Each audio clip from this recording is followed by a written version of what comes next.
Another week, another impactful episode on Wordsmith TV. So I'm going to cover another episode on the Versus series. The words are sight versus vision.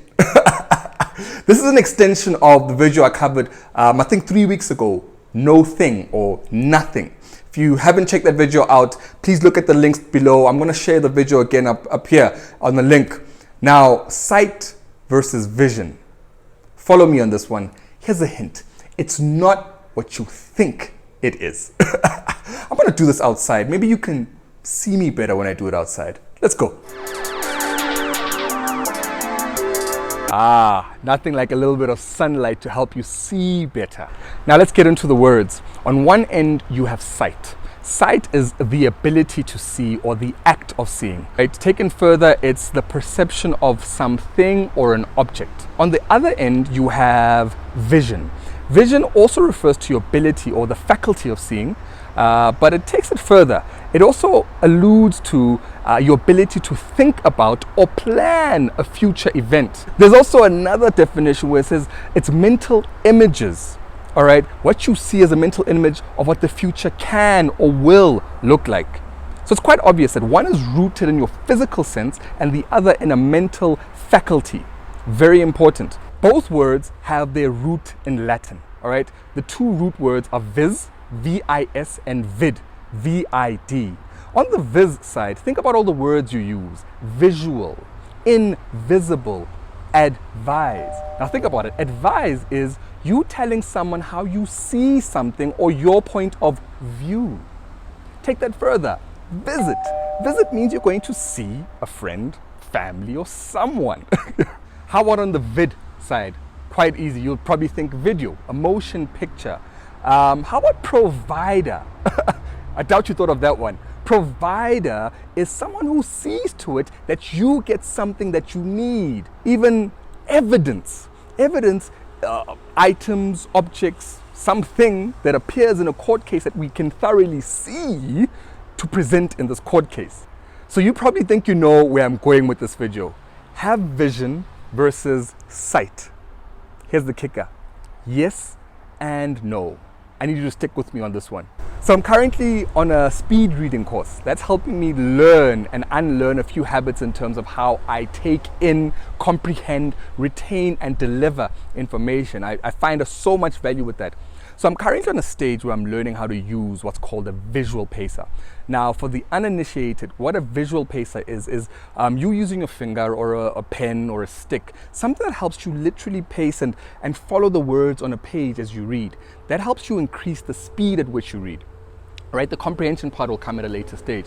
Now, what I learned is the teacher, Jim Quick, and I'll share a link down below about Jim Quick, has basically said we learn using multiple senses. We use multiple senses at any given point in time. The senses are used simultaneously when we're learning new information or used simultaneously throughout life.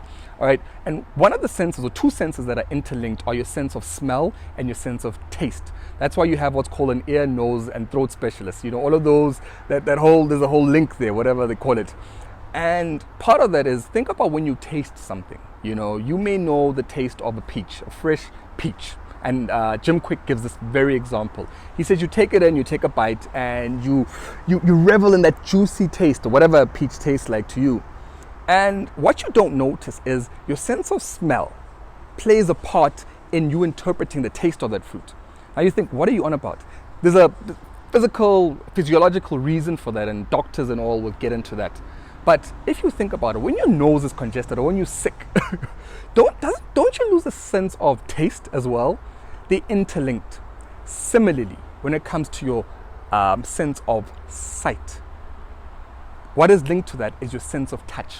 Our sense of touch and our sense of sight are interlinked. And this is the reason why this may hamper us in using the mental faculty of vision or imagination. So think about a kid or a toddler. When you dangle a key in front of any toddler and you say, come have a look at this or come see this, what's the first thing they want to do?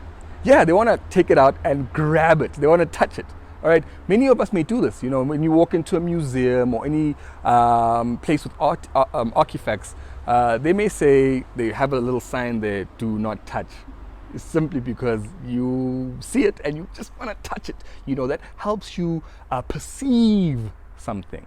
What does this all mean for me and you? Quite simple. Awareness. Awareness that sometimes you try to visualize this future. You try to imagine a better, brighter future. Imagine your dreams physically here. And you get tripped up with the fact that, you hear statements like, I have to see it to believe it. What you really mean is I have to touch it for me to be able to mentally see it.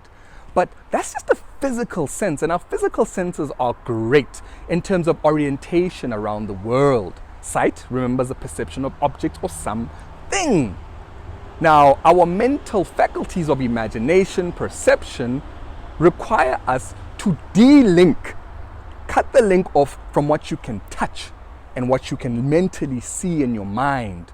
And appreciate it initially. Appreciate the fact that, hey, hang on, I have to believe it first, and believe ultimately seeing a mental picture of it, clearly seeing it in our mind's eye before I can touch it. Bob Proctor even spoke about it. Bob Proctor says you need to see it in your mind's eye first before you can hold it in your hands. And we hear this over and over again, but maybe the little thing that tripped you up, which I just learned and learning and keep learning as well, is the fact that naturally we are like toddlers. If someone says, come see this, you want to touch it. You want to feel it because there's a link between those senses. But, we're now learning that physical senses, great in this physical world we live in. But what's more valuable, what's more treasured are those mental faculties of our perception and imagination and all the likes. The reason I'm covering all of this and linking it back to the video of no thing, nothing, if you haven't checked that out, again, check that video out, is simple. I'm so passionate about every word I cover now is closely linked to the stage I'm at in my life, or what I'm going through, or what resonates with me. Walk with me on this journey as I learn, redefine words, redefine them for you, man, as I do it for me. Let me know what you think. Leave your comments below. Again, I'm getting so much great feedback from you. I'd like to know what words you'd like me to cover in future. Yes, I'm walking through a journey. Yes, I'm covering and redefining a few words, but what would you like me to cover, that's pertinent to your life? Again, if you haven't subscribed, please click on the subscribe button. Click on the notification bell to receive more videos like this in future. Your words are incredibly powerful. Use them wisely. Cheers.